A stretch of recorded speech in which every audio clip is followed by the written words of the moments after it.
오늘 나누게 되는 내용은 효소를 알면 건강이 보인다입니다.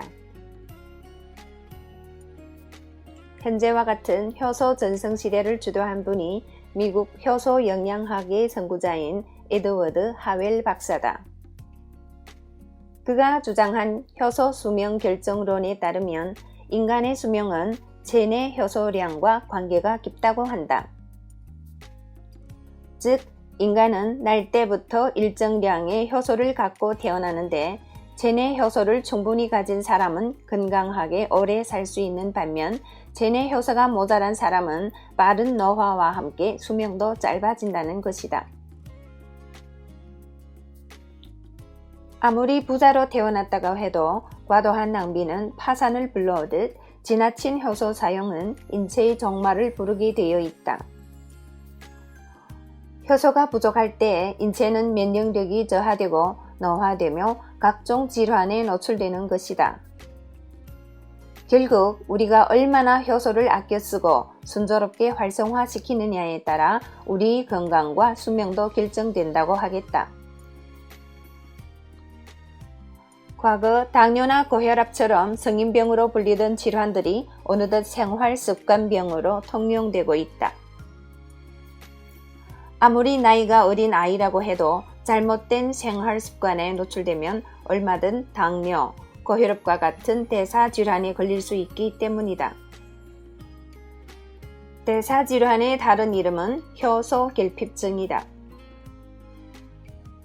우리 몸속 효소의 종류는 헤아릴 수 없이 많은데 학자들이 추정한 바로는 300만 종류나 되는 것으로 알려져 있다.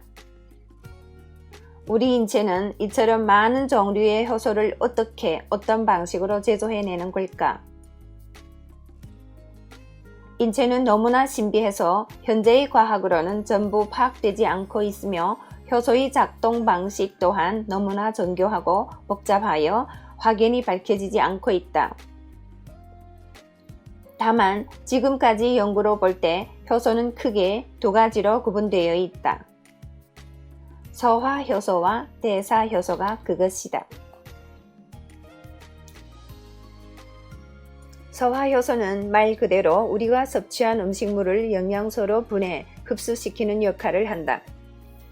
대사효소는 이렇게 분해된 영양분을 혈액을 통해 운반하여 세포의 활동과 복구에 쓴다. 이때 각각의 효소는 처음부터 그 일이 정해져 있는 것도 있지만 상당량은 원형 엔자임의 형태로 존재하다가 그때그때 필요한 일을 하러 달려가기도 한다. 가령 소화가 필요하면 소화효소로 둔갑하고 대사가 필요하면 대사효소로 변하는 식이다. 모든 대사는 소화를 거쳐 발생한 영양분을 바탕으로 움직이기 때문에 인체는 체내에 들어온 음식물에 대하여 먼저 반응하게 되어 있다. 은행에서 번호표 뽑듯 소화계의 순서가 앞이라고 생각하면 쉽다. 이때 소화되기 어려운 화식이나 첨가물이 많이 든 가공식품, 육류 등을 먹게 되면 타액, 위액, 췌장액, 장액 등의 과도한 효소가 투입될 수밖에 없다.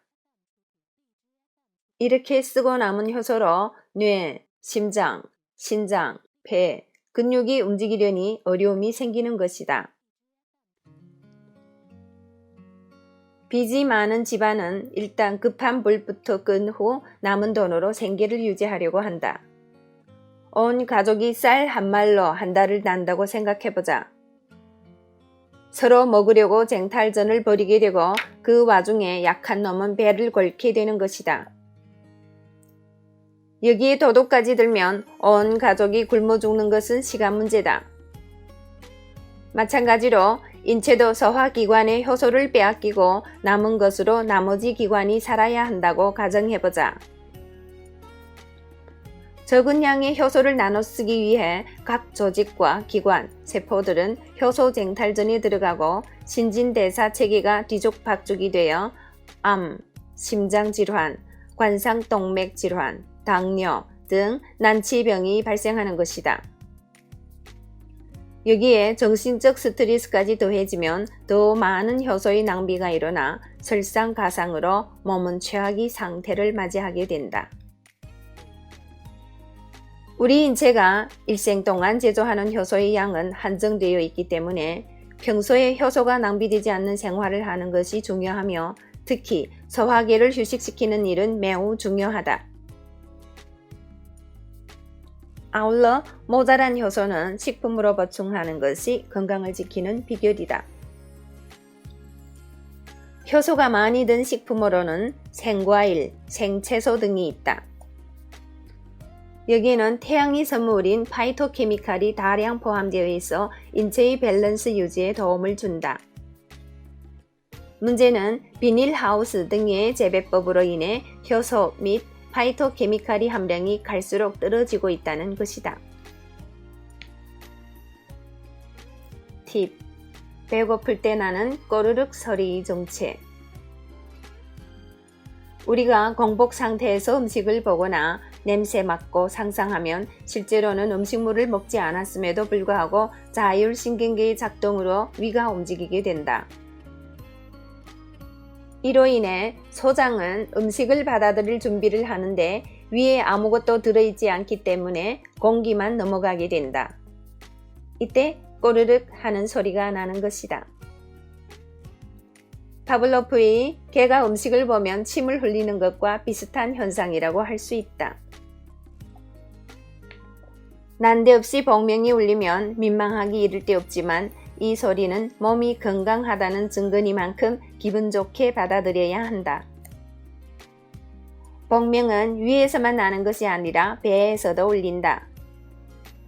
위에서 흘러들어간 공기가 나중에 섭취한 음식물과 섞이면서 대장 속을 이리저리 움직이며 우르릉 하는 소리를 내게 된다. 이렇게 뱃속을 돌아다니던 공기는 나중에 가스로 분출됨으로써 여정을 마치는데 위장과 대장의 복명을 줄이려면 가급적 식도로 공기를 들여보내지 말아야 한다. 물이나 음식을 먹을 때 천천히 먹게 되면 공기도 덜 들어가게 될 것이다.